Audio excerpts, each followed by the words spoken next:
자, 오늘 본문 말씀을 가지고 회복 축제 두 번째 시간으로 꿈이 없는 자가 비전을 이루는 자로라는 제목으로 함께 은혜를 나누겠습니다. 함께 우리 제목을 따라 하시겠습니다. 꿈이 없던 자가 비전을 이루는 자로.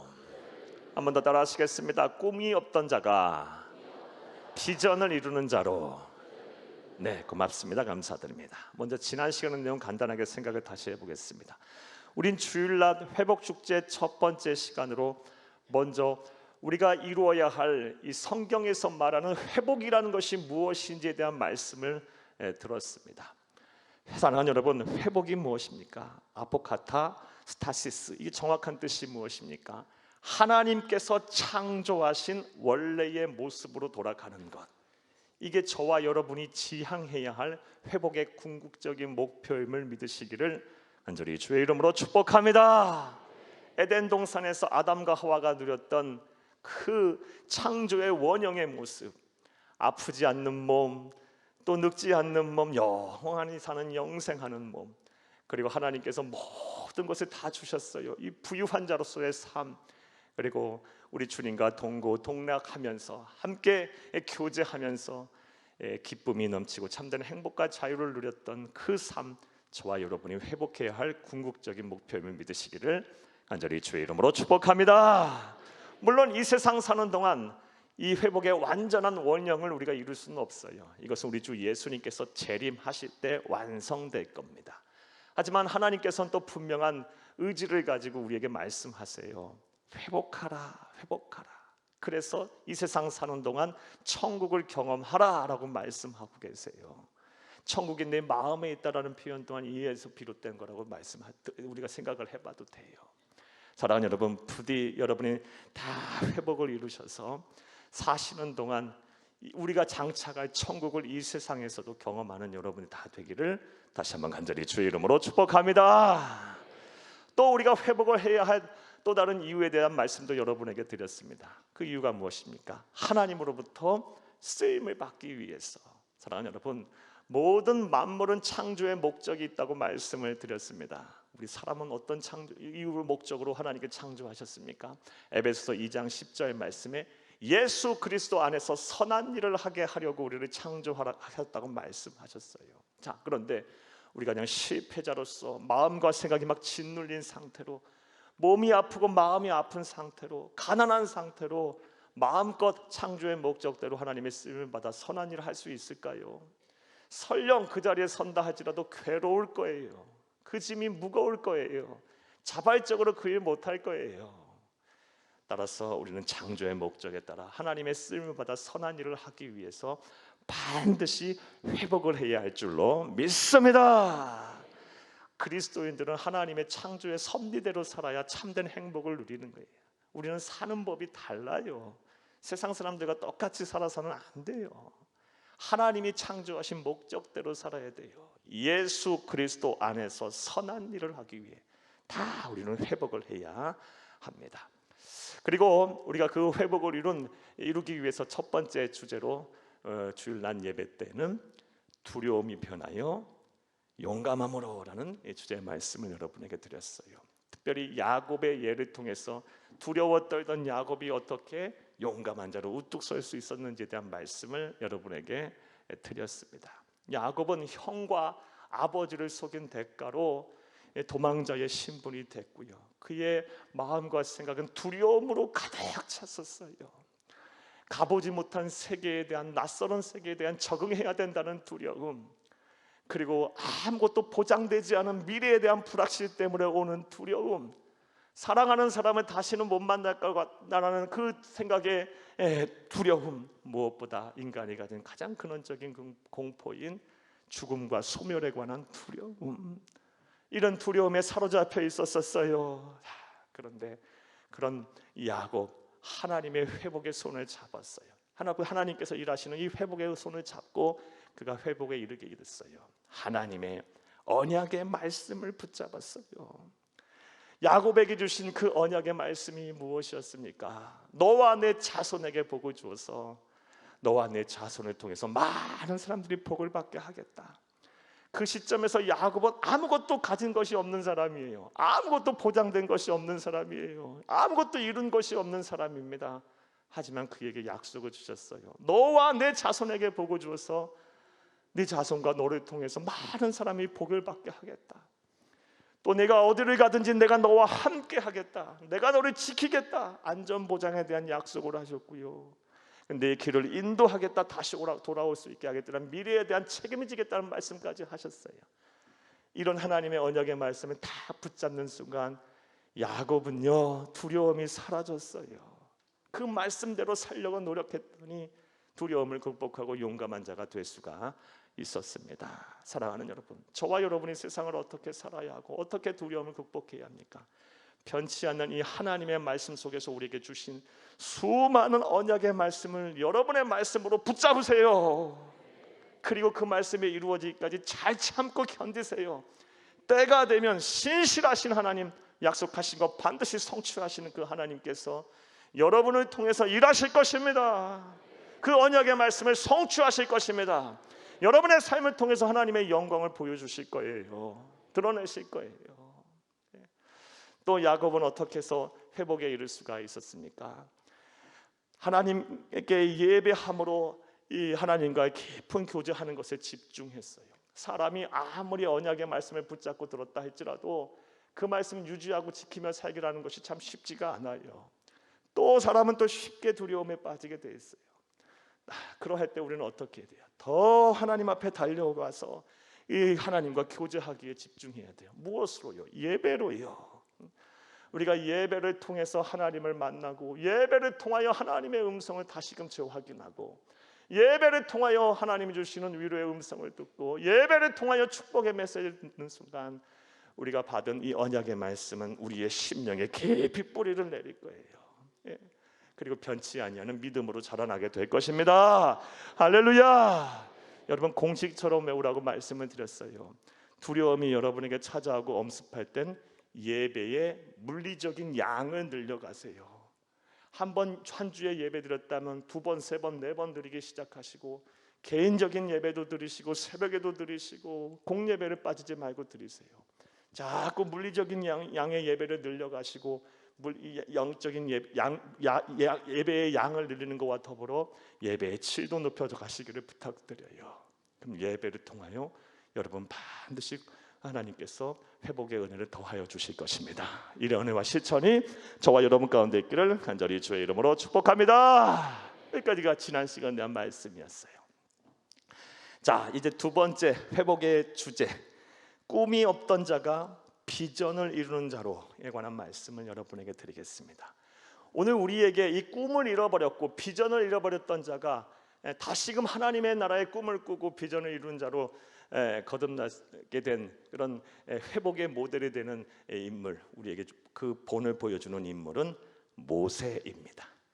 자, 그렇다면 모세는 어떤 사람이었을까요? 성경을 보면 모세는 124를 살았어요. 120세를 살았어요. 그리고 아주 공교롭게도 그의 전 인생은 40살씩 40살씩 세 부분으로 나눌 수가 있습니다. 사랑하는 여러분, 그가 40살 때까지는 어디서 무엇을 하며 살았습니까? 그는 생후 3개월이 됐을 때 나일강의 갈대 상자에 담겨져 떠내려와 이집트의 공주의 손에 건짐을 받아서 그의 양자가 됐어요. 물에서 건진 아이라는 뜻으로 모세라는 이름을 받게 됐고요. 생후 3개월 때예요. 그리고 나서 40살 때까지 이집트의 왕자로 살았습니다. 당시 고대 근동에 이집트는 가장 패권 국가였어요. 가장 문명화된 나라였고요. 그리고 많은 사람들이 사던 인구의 수로 볼 때도 가장 강력한 나라였습니다. 사랑하는 여러분, 그런 곳의 왕자로 어찌 보면 한 나라의 통치자가 될 수 있는 그런 후계자로 살았어요. 사랑하는 여러분, 그는 40살까지 살면서 당대의 최고의 학문을 분명 습득했을 것이고요. 그리고 가장 발달한 문화 속에, 문명 속에서 살았을 것입니다. 언어도 많은 다양한 언어를 배울 수가 있었겠죠. 그리고 당시 고대 근동의 통치자들은 기본적으로 이 문무를 겸비해야 했어요. 예. 그는 싸움도 잘했을 거예요. 아주 무술도 많이 훈련해서 단련했었을 거예요. 몸도 건강했을 것이고요. 그런 삶을 40살까지 살았어요. 이집트의 왕자로. 자, 그런데 거기에다 더해서 하나님은 그에게 섭리하셨어요. 어떤 섭리를 그에게 베푸셨습니까?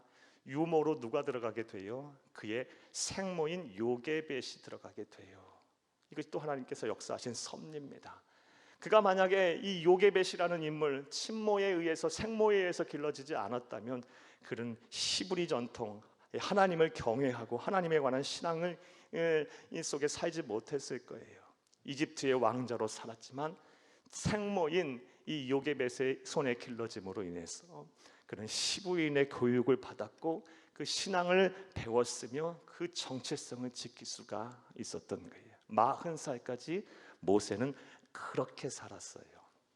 자, 두 번째 인생은 40살부터 이제 80살까지의 인생이에요. 사랑하는 여러분, 40살부터 80세까지는 그가 어떻게 살았습니까? 40살 되던 때에 그의 동족인 히브리인들을 죽이는, 괴롭히는 이집트의 감독관을 그가 때려 죽여요. 분에 못 참아서 혈기를 부린 거예요. 그 순간 참았어야 되는데 그 일로 인해서 도망자의 신분이 됩니다. 어디로 도망갑니까? 미디안 광야로 도망을 가요. 오늘날 요르단 지역이에요. 그쪽으로 도망을 가요. 사랑하는 여러분, 거기서 어떻게 살아요? 이 미디안 제사장인 이드로라는 사람의 집에 얹혀 살아요. 처가살이를 해요. 거기서 십보라는 여인을 만나서 두 아들을 낳고 살면서 40년을 완전히 망가진 인생, 꿈 다 잃어버리고 한 나라의 통치자가 될 만한 제목이었던 사람 다 그거 꺾여버리고 또 히브리 민족을 구원할 구원자로서 리더로서 살겠다라고 그 꿈을 품었던 그 모든 비전들이 다 꺾여버렸고 죽을 날만 기다리는 인생이 됐어요. 어떻게 알 수 있냐? 그가 낳은 첫 아들 게르솜이라는 아들을 놓고 게르솜이라고 이름을 지은 것을 통해 알 수 있어요. 내가 타국에서 객이 되었다. 나는 이제 손님이 돼버렸다. 사랑하는 여러분, 성경을 보게 되면 그는 재산 하나 없어요. 40년을 양치기로 살았는데 여전히 장인의 양떼를 몰았더라라고 성경은 기록하고 있어요. 참, 사람이 40년을 일하면 그래도 뭐 하나는 건지는 건 아니에요. 집안채는 있어야 하는 건 아닙니까? 대체로 보게 되면요. 뭐 안 그럴 수도 있지만 대부분 그렇잖아요. 40년을 그렇게 살았는데 이제 꿈도 다 잃어버리고 그는 어떤 삶을 살아요? 죽을 날만 기다리는 삶을 살아요. 80세까지. 자, 그리고 나서 이제 80세부터 120세까지 우리 잘 알다시피 장정만 60만 명, 이방인들까지 포함해서 약 300만 명 되는 사람들을 출애굽시키는 민족의 지도자로 살아요. 대단한 일 아니에요. 그리고 광야 40년을 살게 하는 통치자로서 살았고요. 절대 권력자로 살았고 하나님과 대면하는 자로 살았어요. 구약의 예수 그리스도를 예표하는 인물이 됩니다. 이게 모세의 인생이에요. 그는 무리바에서 하나님의 말씀에 불순종한 죄로 인해서 결국 가나안 땅에 들어가지 못했지만 하나님께서는 전무후무한 복을 주셔서 모세 이전에도 없었고 모세 이후에도 그와 같은 사람이 없었어요. 사랑하는 여러분, 이게 바로 성경에 나오는 그의 인생이에요. 자, 그런데 우리가 주목해야 할 것은요, 그는 분명 80세까지 그가 품었던 꿈을 다 잃어버렸었어요. 그리고 아무런 비전도 없이 그냥 죽을 날만 기다리고 있던 사람이에요. 여러분, 생물학적으로 생각을 해봐요. 80세가 적은 나이예요? 어린 나이입니까? 아니죠. 많은 나이예요. 어찌 보면 인생이 다 끝났다고 볼 수 있는 나이 아니겠어요? 죄송하지만요. 많은 것이 기울어졌다라고 생각할 수 있는 나이 아니겠습니까? 자, 그 시점에 이르렀을 때 그는 다 꿈도 잃고 비전도 없고 이제는 죽을 날만 기다리고 손꼽아 기다리는 그런 사람이었는데, 사랑하는 여러분, 어떻게 해서 그는 다시금 꿈을 되찾고 비전을 이루는 자, 하나님께서 주신 그 비전을 감당하는 출애굽을 완성하는 그런 비전어리가 될 수가 있었을까요? 사랑하는 여러분, 우리는 그것에 주목을 해야 돼요. 우리도 마찬가지예요. 우리도 지난날 우리가 품었던 꿈들이 있을 거예요. 하나님의 나라에 대한 그런 비전이 있을 거예요. 그런데 지금까지 여러분 그거 소유하고 계세요? 여러분 쉽게 한번 여러분에게 다시 한번 질문을 바꿔서 한번 여쭤보겠어요. 여러분 매일매일의 삶에 대한 소망이 있으십니까? 꿈이 있으십니까? 계획이 있으십니까? 자기 자신의 인생 계획 말고 하나님 나라에 대한 인생의 계획이 있으십니까? 솔직히 있으세요? 우리 좀 생각을 많이 해봐야 되겠죠. 젊었을 때 다 선교사였고요, 젊었을 땐 다 목회자였고요, 젊었을 땐 다 주의 나라와 주의 몸된 교회를 위해 살겠다, 어려운 이웃을 살겠다고 해놓고 어느 순간인가부터 그거 다 사라져 버렸어요. 우리 목회자들이 흔히 하는 이 말들이 있어요. 청년들 신앙은 믿어서 안 된다. 결혼해봐야 알고, 결혼해봐도 몰라, 애 낳아봐야 알고. 정말 그래요. 정말 속상할 때가 많아요. 그런 세월이 지나서 하나님께서 주셨던 꿈도 다 잃어버리고 비전도 다 잊어버린 분들이 이 시간 많으리라 봅니다. 자, 그렇다면 모세는 어떻게 하였길래 다시금 꿈을 되찾게 됐을까요? 하나님의 나라에 대한 비전을 이루어가는 사람이 될 수가 있었을까요? 답부터 말씀을 드리면 부르심을 받았기 때문에 그래요. 한번 따라해봐요. 부르심을 받았기 때문이다. 이것을 다른 말로 하면 소명을 받았기 때문이라고 얘기할 수 있어요. 콜링을 받은 거예요. 아무리 나이가 황혼에 이르고 죽을 날이 가까워도요, 부르심을 받으면 다시 꿈이 생겨요. 부르심을 받는 순간부터는요, 다시 하나님의 나라에 대한 계획이 새로워져요. 부르심을 받는 것이 관건이에요, 저와 여러분이. 그리고 오늘 본문 말씀을 보게 되면 모세가 그의 나이 80세에 부르심을 받는 내용에 대한 기록이에요. 이 본문 내용 설명도 여러분에게 좀 해드릴게요. 그가 어떻게 부르심을 받았어요? 양떼를 치는데 그때다 이런 생각이 한번 들었나 봐요. 오늘은 서쪽으로 한번 가볼까? 호렙산이라는 곳에 한번 가볼까? 유목민이었으니까 그쪽으로 한번 가봐야겠다. 성경에는 서쪽으로 향했다고 말이 분명히 표현이 돼 있어요. 서쪽으로 가서 호렙산에 이르렀는데요, 떨기나무라는 나무가 이만한 나무가 하나 있어요. 그 나무에 불이 활활 타고 있는 거예요. 그런데 이상하게도 나무가 타지 않아요. 이상하다 저게 무엇이지? 그래서 그 나무를 향해 갔어요. 그런데 그곳에서 하나님이 계셨어요. 여호와의 사자가 들락날락 하셨고 하나님이 계시면서 그곳에서 말씀을 하세요. 모세야, 모세야, 이곳은 거룩한 곳이니 너의 신발을 벗어라. 그러면서 하나님께서 그에게 말씀하시니까 모세가 막 두려워했어요. 나는 아브라함의 하나님, 이삭의 하나님, 야곱의 하나님이다 하면서 너희 조상의 하나님이다. 너무너무 두려워서 그의 얼굴을 이렇게 가렸다고 표현이 돼 있어요. 그러자 이제 하나님께서 말씀하시면서 소명을 하세요. 내가 내 백성의 고통을 보았고 내 백성들이 감독자로 말미암아 부르짖는 것을 들었고 내 백성이 근심하는 것을 내가 아노라. 하나님은 이런 분이에요. 저와 여러분의 사정과 형편은 너무 잘 아시는 분이에요.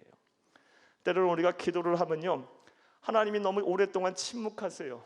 그래서 하나님은 내게서 너무 멀리 계신 것만 같고, 남들은 다 기도 응답 받고 다 잘 되고 형통한 삶을 사는데 나는 항상 제자리인 것 같고, 하나님은 침묵하시고 정말 살아계시는 것일까? 나는 의심이 들 정도로 하나님은 내게서 너무 멀리 계신 것만 같아. 그렇게 생각하시는 분 혹시 계실까 모르겠어요. 분명한 사실은요, 하나님은 다 알고 다 보고 계세요. 그리고 함께 마음 아파하고 계시는 분임을 믿으시기를 간절히 주의 이름으로 축복합니다. 그러면서 부르심에 대한 소명을 주세요. 내 백성을 인도하라. 내 백성을 구원하라. 출애굽시켜라. 이 부르심을 주는 순간, 받는 순간 모세는요 완전히 변화된 삶을 살게 돼요.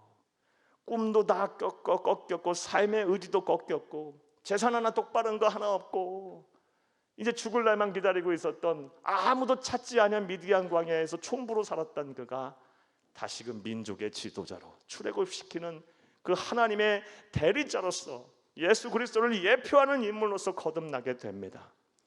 부르심을 받아야 돼요. 저와 여러분이 저와 여러분이 이 마음에 두고 기억해야 할 것은 부르심을 받아야 꿈이 다시 생기는 거예요. 부르심을 받아야 다시 계획이 생기고 하나님 나라에 대한 비전이 새로워지는 것입니다.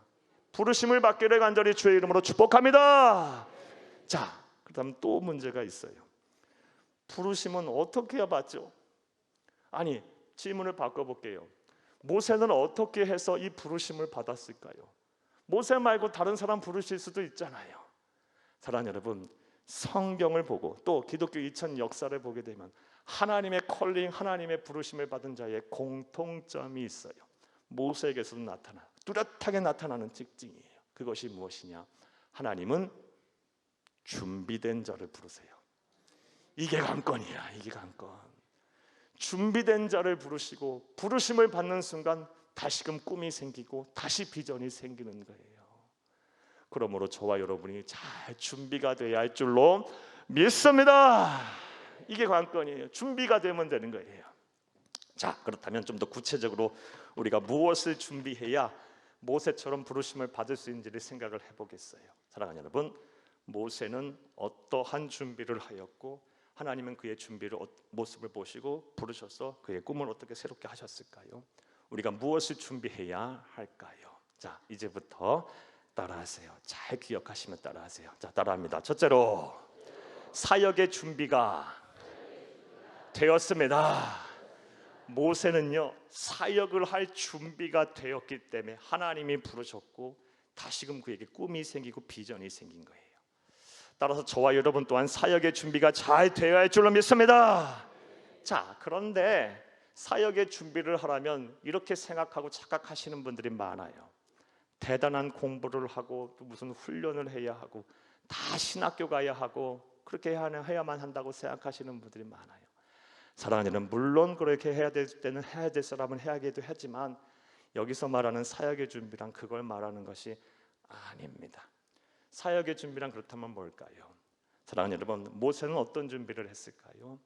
모세가 한 사역의 준비란 지금 모세에게 주어졌던 과거서부터 지금까지 주어진 삶을 최선을 다해 사는 거예요. 이게 바로 사역의 준비예요. 더 정확하게 표현하면 하나님 말씀에 위배되지 아니하고 신앙의 양심에 거리끼지 않는 일이라면, 그것이 내 일이라면, 내가 최선을 다하며 살았다면 나는 사역의 준비를 해온 거예요. 모세에게 한번 적용해 볼까요? 그의 인생 40년은 이집트의 왕자로 살았어요. 그 안에서 얼마나 많은 경쟁이 있었겠고 얼마나 많은 암투가 있었겠습니까? 살아남기 위해서, 잘 보이기 위해서, 드러나기 위해서 최선을 다해 살았을 거예요. 예. 얼마나 많은 시기와 질투와 미움이 있었겠어요. 그곳에서 이방인의 객으로 양자로 들어온 그가 살아남기 위해서 얼마나 최선을 다해서 살았겠어요. 그리고 그 이집트의 왕자로서 살면서 그가 배운 수많은 통치 기술들은 이후 300만 명 넘는 출애굽을 시킨 백성들을 이끌 만한 그런 충분한 준비로 아마 쓰여졌을 겁니다. 그는 열심히 산 것밖에 없는데, 또 40년 이후에 80세까지의 광야에서의 삶, 어찌 보면 세상 사람들 보고 우리가 일반적으로 볼 때 그의 인생이 실패한 인생 같이 보여도 광야 40년의 삶은 그에게 정말 사역을 준비하는 시간이었을 거예요. 여러분 생각해 보세요. 이스라엘 백성들이 출애굽하고 나서 어디로 갔어요? 초원으로 갔습니까? 평야로 갔습니까? 광야로 갔어요. 광야에서 몇 년을 살았습니까? 40년을 살았어요. 어찌 이렇게 일치하는지, 모세의 40년에 준비했던 삶과 어떻게 이렇게 꼭 일치하는지. 모세가 40년 동안 광야에서 살았기에 이스라엘 백성들이 어디서 무엇을 하고 어떻게 해야 될지를 훤히 알았던 거예요. 광야 40년의 삶을요. 40년 동안 그는 유목민이었어요. 그 팔레스타인 반도를 이잡듯이 어디 곳에 다 다녔던 사람이에요. 어디에 가면 물이 있고, 어디 가면 풀이 있고, 어디에 가면 돌이 있고, 어디에 가면 적의 위험이 있고, 어디에 가면 지형이 험난하고. 그냥 머릿속에 40년이라는 시간은 그냥 시간이 아니잖아요. 여러분 40년이라는 것을 똑같은 일을 했다고 반복했다고 생각을 해봐요. 공이 한정된 지역에서 그냥 물길도 훤히 알 거예요. 40년을 어부로 살았으면요. 보이지 않는 물속도야. 광야 모든 지역, 날씨, 기후, 생존 기술, 우리가 일반적으로 볼 때는 저 사람 왕자의 신분에서 비천한 자 목자가 됐는데, 도망자가 됐는데 저 사람은 실패한 인생이라 할지 모르겠지만, 그런 목자로서 또 열심히 살았었더니 그 열심히 산 것밖에 없는데, 그것이 나중에 사역의 준비가 돼서 이스라엘 백성 광야 40년을 아무 문제 없이 이끌었던 지도자로서의 역량을 발휘할 수가 있었던 겁니다. 사랑하는 여러분, 그리스도인이 산다라는 것 자체가 주의 일이에요. 꼭 기억하세요. 지금 여러분에게 주어진 일 열심히 하고 사세요. 그게 바로 사역에 대한 준비예요. 이것이 사역에 대한 준비임은 하나님께서 우리를 어느 장소에서 부르시는가를 통해서 알 수가 있어요. 오늘 본문 말씀을 보게 되면, 사랑하는 여러분, 모세를 어디에서 부르십니까? 그가 목자로서 양을 치는 그 현장에서 불러내고 계세요. 본문 1절과 2절을 함께 보겠습니다. 모세가 그의 장인 미디안 지상 이드로의 양떼를 치더니 그떼를 광야 서쪽으로 인도하여 하나님의 산 호렙에 이르매 여호와의 사자가 떨기나무 가운데서부터 나오는 불꽃 안에서 그에게 나타나시니라. 그가 보니 떨기나무에 불이 붙었으나 그 떨기나무가 사라지지 아니하는지라. 아멘. 어디에서 불렀어요? 호렙산에서 불렀어요. 양을 치는 그 삶의 현장에서 불러내셔서 소명을 주시고 주의 일을 하게 했어요. 기억하세요. 저와 여러분을 불러내시는 자리는 우리의 삶의 자리예요. 그 삶의 자리에서 여러분에게 하나님께서 주신 일을 열심히 다해 하세요. 그러면 그것이 뭐다? 사역에 대한 준비예요. 저는 그걸 종종 느껴요. 우리 교회에 무슨 중요한 일을 해야 할 때, 예를 들어서 우리 장로님들 가운데, 우리 여기 다 장로님들 계신데 막 냉난방을 고치고 공조시설 고쳐야 하는데, 우리 공조시설 대표 잘하는 우리 장로님 계셔서 얼마나 수월한지 몰라. 또 우리 건축 쪽에 아주 일가견이 있으신 분 계셔서 그냥 얼마나 이 리모델링이나 이렇게 원활하게 잘 되는지 몰라. 또 우리 막 미술의 조예가 있으신 분 계셔서 막 전도용품 뚝딱뚝딱 만들어서 얼마나 또 그렇지 많은 성도들에게 유익이 되는지 몰라요. 또 가르치는 은사가 있고 섬김의 은사가 있고 여러 가지 삶의 자리에서 다양한 직종에서 많은 일을 하시는 분들이 계셔서 그것으로 인해서 하나님의 나라가 확장이 되고 주의 몸된 교회가 바로 서고 어려운 이들의 필요를 공급받는 것을 많이 보게 돼요. 삶의 자리에서 내가 열심히 다해 사는 것, 그게 바로 주의 일이라니까요. 사역에 대한 준비라니까요. 생각을 바꿔야 돼요. 자꾸 무엇인가 해야 하고 무엇인가 자꾸 특별한 일을 해야 한다고 생각하기 때문에 우리가 부르심의 자리에 선뜻 못 서는 거예요. 준비가 덜 됐다고 생각하기에. 하나님이 저와 여러분을 부르시는 자리는 삶의 자리라니까요. 삶의 자리에서 여러분에게 주어진 일에서 열심을 다하세요. 적당히 삶은 하나님도 여러분을 적당히 대할 거예요. 이건 심은 대로 거두게 하시는 하나님의 공의의 법칙입니다. 이런 의미로 볼 때 저는 다음과 같이 말하는 성도님들이 참 안타까워요. 종종 저에게 이런 말씀하시는 분 계세요. 목사님, 저는 어려서는요 좋은 대학 가려고 열심히 공부했고, 또 대학 가서는요 좋은 직장 하려고 열심히 노력했고, 좋은 직장 다니면서는요 처자식 먹여 살리고 일하냐고 열심히 살았고, 또 그냥 장년이 돼서는 아이들 결혼시키고 자녀들 잘 살게 하려고 최선을 다하고 살았는데, 이제 와서 나이 들어서 보니까 저 헛살았네요 이러는 거예요. 헛살았나요? 아니요, 잘 사셨어요. 이걸 오늘 본문의 말씀에 적용하면 하나님의 나라의 사역의 준비에 열심히 하셨어요. 생각을 좀 바꿔야 돼요. 가치의 혁명이 일어나야 돼요. 자, 이런 의미에서 옆에 분들한테 한번 인사해 보세요. 참 잘 사셨어요 라고 인사하세요. 정말 잘 사셨어요 여러분. 오늘 말씀대로 한번 인사해 봐요. 하나님 나라를 위해서 인사하시라니까. 하나님 나라를 위해서 사역에 대한 준비를 참 잘하셨어요. 수고하셨어요. 네, 앞으로도 더 잘하세요. 하나님의 나라 가는 그날까지요 최선을 다해서 준비하세요. 언제 부르실지 모르는 거예요. 임종 직전에 불러서 수많은 사람 구원할 수 있어요 여러분. 네. 실제로요 저 대구에 가면 장로교단인데요. 3대째 장로님 집안이 있어요. 한 교회 3대째 장로님도 쉽지 않잖아요. 한 교회 안에서, 다른 교회라면 그럴 수도 있어요. 한 교회를 섬기는 가정이 3대가 다 장로님이 됐다. 이거 쉬운 일이 아니잖아요. 어느 정도의 믿음이 있어야 이게 있지 않으면 이게 쉬운 일이 아니에요. 목회자와 성도들한테 인정을 받아야 하니까요. 3대가. 자, 그런데 그 시작이 무엇이냐? 그러니까 이 처음 장로님 된 분의 아버지가 예수를 돌아가시기 전에 10일 전에 믿었어요. 그리고 유언으로 내가 예수 늦게 믿은 게 한이다. 너희들은 예수 잘 믿어라. 반드시 예수 잘 믿었고 교회 열심히 다녀야 된다. 그 유언하고 돌아가셨는데요. 그 유언 한마디가 온 집안이 구원을 받고 3대째 장로님 되는 집안이 된 거예요. 가문이 변화됐어요. 언제 부르심을 받을지 모르는 거예요.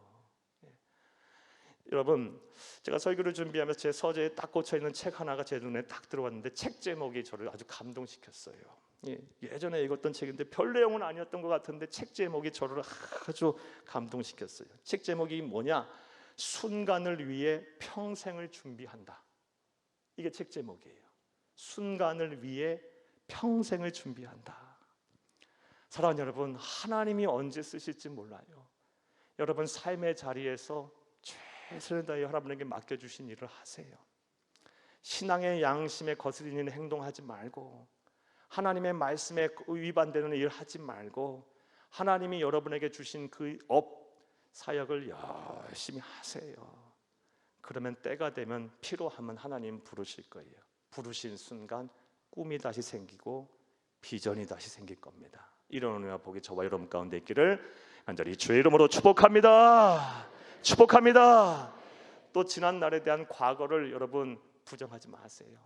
사랑하는 여러분, 그리스도인이 살아온 것 자체가 기적이고 살아온 것 자체가 주의 일을 한 거예요. 말씀드렸잖아요. 열심히 주의 일을 해온 거예요. 자, 두 번째로 모세는 어떤 준비를 하였길래 준비된 자가 돼서 하나님으로부터 부르심을 받고 꿈을 이뤘던 자가 다시 꿈을 회복하게 됐을까요? 두 번째로 따라 하시겠습니다. 둘째로 신앙의 준비가 되었습니다. 자, 그런데 여기서 말하는 신앙은 좀 달라요. 하나님이 부르실 때는 꼭 이 신앙이 있어야 돼요. 이 동서고금을 통해서 하나님이 부르실 때는 그 어떤 사람도 반드시 이 신앙이 있었어요. 이 신앙이 무엇이냐? 잘 들으세요. 하나님이 함께하지 아니하시면 나는 아무것도 할 수 없습니다의 신앙이에요. 한번 따라해봐요. 하나님이 함께하지 아니하시면 나는 아무것도 할 수 없습니다. 동서고금을 통해서 하나님이 부르셔서 쓰신 사람은 전부 이 신앙이 있었어요. 아무리 배운 것이 많고 세상에서 잘 나가는 사람이라 할지라도 하나님이 나와 함께 하시려면 나는 아무것도 아닙니다. 나는 아무것도 할 수 없습니다. 오직 하나님만을 바라보며 그에게 소망을 두는 신앙, 이 신앙을 가진 자가 바로 하나님으로부터 부르심을 받고 하나님으로부터 쓰임을 받는 거예요. 콜링을 받는 거예요.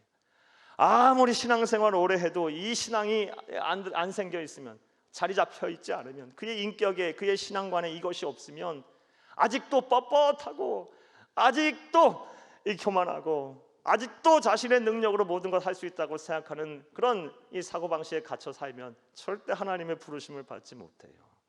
모세가 그랬어요. 40살까지 그는 자신의 능력으로 민족을 구원할 수 있다 생각했어요. 결과가 뭡니까? 살인자가 됐고 도망자가 됐어요. 그리고 그때부터 40년 동안 하나님의 심 빼기가 시작해요.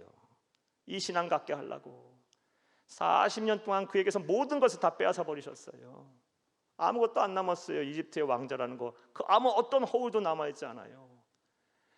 40년을 걸쳐서 모세는 그 시련을 당하고 훈련을 받으면서 하나님이 아니면 나는 아무것도 할 수 없습니다라는 신앙관이 딱 자리가 잡혔어요. 오늘 보면 11절을 함께 보겠습니다.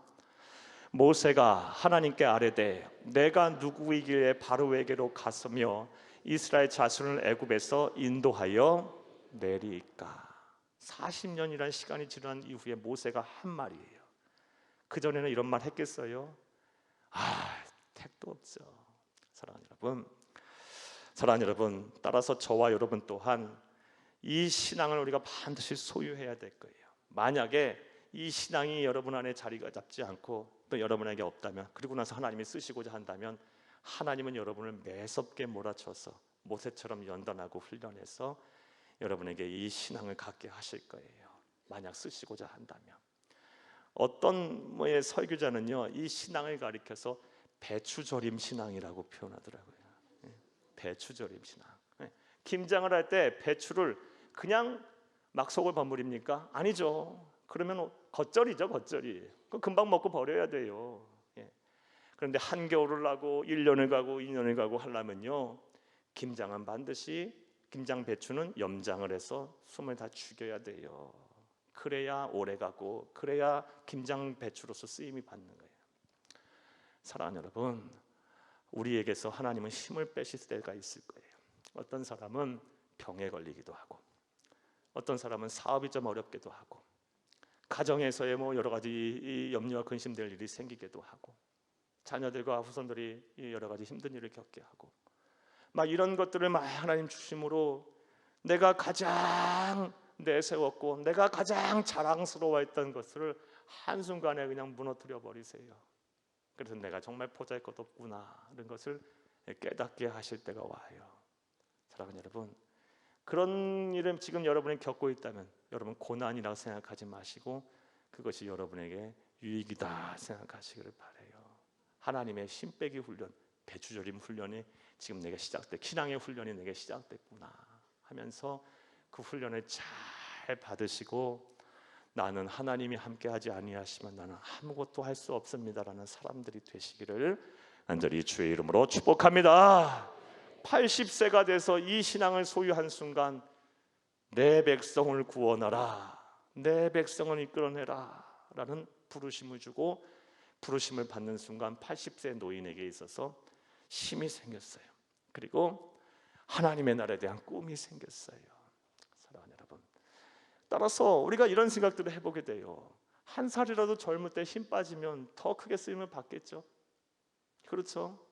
뭐 그렇게 견디고 뭐 그렇게 잘난 게 많고, 뭐 그렇게 내 목소리가 커야 하고, 뭐 그렇게 굽히지 말아야 해야 되는지, 꼿꼿하게 서 있어야 하는지, 그거 빨리 하나님 앞에 꺾어버리면 하나님 일찍 부르셔서 더 많은 일을 감당케 하실 텐데요. 우리 귀한 청년들 특별히 빨리 이거 꺾어지세요. 우리 어르신들 빨리 이거 꺾어지세요. 그래야 여러분들이 복을 받고 여러분의 자녀들과 후손들이 복을 받아요. 이게 살아있으면 안 돼요. 하나님 앞에서는 나는 아무것도 할 수 없습니다. 사랑하는 여러분, 이러한 신앙의 준비가 철저하게 잘 되시기를 간절히 주의 이름으로 축복합니다. 축복합니다. 자, 또 세 번째로 모세는 어떤 준비가 잘 되어 있었기에 그는 하나님으로부터 부르심을 받고 다시 꿈을 되찾고 하나님의 비전을 이루는 비전원이가 될 수 있었을까요? 자, 따라하시겠습니다. 셋째로 성품의 준비가 되었습니다. 모세는 이 성품의 준비가 참 잘 됐어요. 모세의 성품이 어떠했는지를 단적으로 증명하는 한 구절이 성경에는 명확하게 나와요. 민수기서 12장 3절을 함께 보겠습니다. 이 사람 모세는 온유함이 지면의 모든 사람보다 더하더라. 아멘. 성경이 참 어렵게 글을 써놨어요. 이 사람 모세는 온유함이 지면의 모든 사람보다 더하더라. 이게 무슨 말이에요? 온유함에 관련해서는 모세보다 더한 사람이 없다라는 거예요. 모세만큼 온유한 사람이 없었다. 어디에서? 세계에서. 지면의 모든 사람이니까 하나님 보시기에요. 모세보다 온유한 사람이 없었다. 이게 모세의 성품이에요. 참 하나님은요, 온유한 사람을 잘 쓰시는 것 같아요. 이거는 성경 전체를 통틀어서도 마찬가지예요. 사도 베드로도 이 온유함이라는 이 성품이 그의 성품이 되지 않는 때는 하나님이 그렇게 크게 글을 쓰지 않았어요. 그런데 나중에 이 온유함이라는 이 성품을 소유한 순간부터 그는 하나님의 부르심을 받은 사도로서 큰 일을 감당했어요. 자, 이 온유함이라는 게 뭘까요? 온유함의 헬라어 원어는 프라우스예요. 프라우스. 이 프라우스는 정확히 어떤 뜻이냐? 야생마를 길들이다라는 뜻이에요. 야생 말을 길들이다. 이게 프라우스고 이게 바로 온유예요. 온유. 말을 길들이다.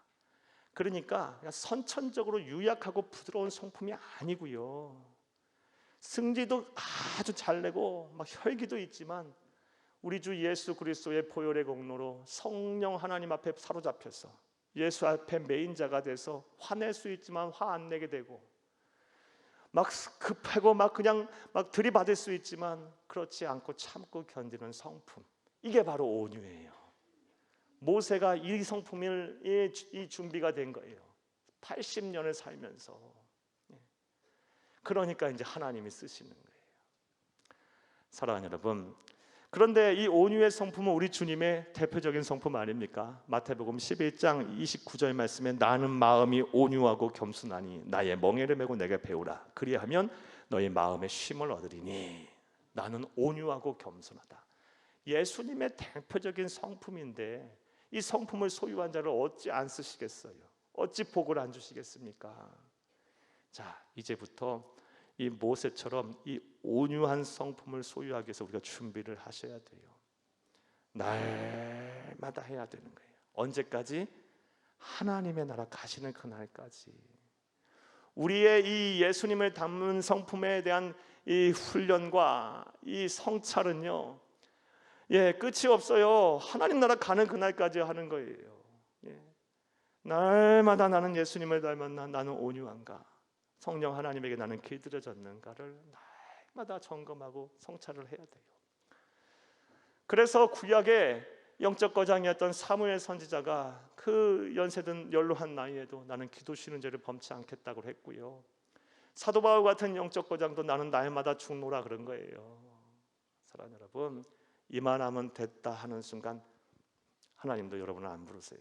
하나님의 영광이 여러분에게서 사라져요. 이게 무서운 얘기 아니에요. 사랑하는 여러분, 하나님의 영광이 나와 항상 함께 해야죠. 그래서 내가 기도하는 자리에 하나님의 은혜가 막 쏟아지고 내가 하는 기도가 정오의 빛같이 천국 보좌에 온전히 상달되어 기도 응답의 역사로 나타나야 되지 않겠습니까? 내가 축복하는 자가 복을 받고 내가 권면하고 내가 은혜 사랑하는 자에게 하나님은 더 큰 은혜와 복을 주셔야 되지 않겠습니까? 하나님의 도구로 쓰임을 받아야 되지 않겠어요? 그러려면요, 예수님의 성품, 여러분 성품 되기 위해서 날마다 노력을 하셔야 됩니다. 특별히 예수님에게 길들여지는, 성령님에게 길들여지기 위해서 날마다 노력을 하셔야 돼요. 하나님의 나라 가는 그날까지. 모세가 80세 동안 이게 된 거예요. 가만히 생각을 해봐요. 40년을 이집트의 왕자로 살고 40년 광야의 삶, 그가 40년의 광야에서의 삶은 유목민이었거든요. 상대할 수 있는 사람이 없어요. 양떼를 몰고 이리 다니고 저리 다니고 그 수많은 고독의 시간, 수많은 그 외로움의 시간들을 그는 뭘 했겠어요? 자신의 인생을 반추하면서 하나님과 독대하면서 이 하나님 앞에서 자신의 인격을 쌓아갔던 거예요. 성찰해 갔던 거예요. 완전히 길들여진 거예요. 사랑하는 여러분, 아나무인, 천상천하 유아 독존이었던 사람이요, 완전히 변화돼서 성령 하나님 앞에 길들여져서 승질을 낼 수 있지만 승질을 안 내고, 혈기 부릴 수 있지만 혈기 안 부리고, 들이받을 수 있지만 들이받지 아니하고, 이렇게 변화됐어요. 그러니까 그때가 딱 되는 순간 하나님 불러내신 거예요. 사랑하는 여러분, 이런 모세의 모습을 통해 우리가 무엇을 해야 할지 이제 분명히 결심이 서기를 간절히 바랍니다. 하나님의 나라 가시는 그날까지 젊은 사람은 젊은 사람, 연세 드신 분들은 연세 드신 분들 다 할 것 없이 하나님의 나라 가는 그날까지 저와 여러분은 날마다 우리 자신을 기도와 말씀 묵상으로 일어나는 거울로 비추어 보면서 우리 자신을 성찰해야 돼요. 나는 예수님을 얼마나 닮았나? 나는 성령 하나님 앞에 얼마나 길들여졌나? 나는 얼마나 온유한가? 나는 얼마나 겸손한가? 조금 더 예수님의 성품을 확장하면 갈라디아서 5장 22, 23절에 성령의 9가지 열매가 나오죠. 사랑, 실화, 화평, 오래 참음, 자비, 양선, 충성, 온유, 절제. 성령의 9가지 열매는요, 예수님의 성품이에요. 또 하나 더 말씀드리면 마태복음 5장 말씀에 보면 팔복이 나와요. 심령이 가난한 자는 복이 있나니부터 시작해서 쫙 의를 위하여 핍박을 받는 자는 복이 있다. 거기까지 쫙 나오는데 이 팔복도 예수님의 성품이에요. 이런 말씀들을 보면서 내가 예수님을 얼마나 닮았나, 무엇보다 온유한가, 여러분 성품의 준비를 잘 하세요. 우리 청년들 어려서부터, 우리 청소년들 어려서부터 잘 예수님과 함께 노력해 보세요. 그러면 하나님이 얼마나 그 귀한 청소년 청년들을 크게 쓰실까요? 살아온 날보다 살 날이 창창한데 얼마나 하나님께서 크게 쓰실까요? 이런 말씀은 일찍 들었어야 돼. 그러니까 사랑하는 여러분, 저와 여러분에게 이러한 은혜와 실천이 있기를 간절히 주의 이름으로 축복합니다. 자, 설교 길게 안 하겠습니다. 짧게 할게요. 여기까지 하겠어요. 사랑하는 여러분, 말씀 맺겠습니다. 오늘 본문 말씀을 보게 되면 꿈을 잃고 하나님에 대한 그런 나라에 대한 비전도 없이 그냥 죽을 날만 기다리고 있던 모세, 전혀 다른 사람이 됐어요. 80세예요. 80세에 전혀 다른 사람이 됐어요. 하나님의 나라에 대한 꿈을 다시 꾸고 다시 비전을 이루는, 젊은 사람들보다 상상할 수 없는 그런 이 하나님의 꿈을 이루어가는 사람으로 변화됐어요. 어떻게? 부르심을 받았어요. 부르심은 아무에게나 부르시는 것이 아니에요. 준비된 자를 부르시는 거예요. 모세는 어떤 준비가 되어 있었습니까? 사역에 대한 준비가 되어 있었어요. 그는 매사에 성실하고 최선을 다하는 사람이었어요. 그의 인생의 지난날의 과거의 경험 하나 버릴 것이 없었어요. 그것이 전부 다 이 하나님의 꿈을 이루어드리는 데 사용이 됐어요. 저와 여러분도 마찬가지예요. 삶의 자리에서 여러분이 하시는 일이 하나님의 말씀에 위반되지 않고 신앙의 양심에 거스르지 않으며 누군가의 눈에 피눈물 나게 하지 않는다면 최선을 다해서 하세요. 뭔 일이든 간에요. 빗자루를 갖고 청소를 하는 일이든 간에요. 열심히 하세요. 그것을 통해서 하나님은 여러분을 부르실 거예요. 적당히 알면 하나님도 적당히 하는 거예요. 또한 그는 신앙의 준비가 잘 되어 있었어요. 부르심을 받는 자는 어떤 신앙의 준비가 되어야 한다? 하나님이 함께 하지 아니하시면 나는 아무것도 할 수 없습니다라는 이 배추절임 신앙이 있어야 돼요. 꼭 기억하세요. 이 신앙 없으면 안 쓰세요. 여러분, 안 부르세요. 하나님의 도구로 사용될 때까지 완전히 숨이 죽어야 돼요. 이거 안 죽으면요 막 때려요. 하나님이요 쓰시려면요 병에 걸리기도 하고요, 막 어려움도 주고요, 하나님의 이 매를 맞아요. 여러분, 대부분의 하나님 나라에 위해서 크게 주의 몸된 교회를 크게 쓰시는 목사님들 보면 대부분 죽을 병에 걸렸다 한 번씩 살아나죠. 부족한 저도 그렇고요. 매 맞는 거예요. 이거 숨이 안 죽어서 생각해 보니까요. 목사님들뿐만 아니라 성도님도 똑같아요. 하나님의 부르심의 자리에는요 이 신앙이 있어야 돼요. 하나님이 함께 하지 아니하면 나는 아무것도 할 수 없습니다. 오직 하나님만을 바라보며 오직 예수를 위해 살겠다는 신앙. 나아가 예수님 닮은 성품이 잘 준비되시길 바라요. 모세에게 이 온유의 신앙, 하나님 앞에 잘 기들어진 신앙이 있었기 때문에 성품의 준비가 되어 있었기 때문에 하나님이 그를 쓰신 것입니다. 이러한 준비가 잘 돼서 하나님이 부르실 때 그 부르심에 화답해서 여러분의 꿈이 새로워지고 여러분의 하나님 나라의 비전이 다시금 새로워지기를 간절히 주의 이름으로 축복합니다. 축복합니다.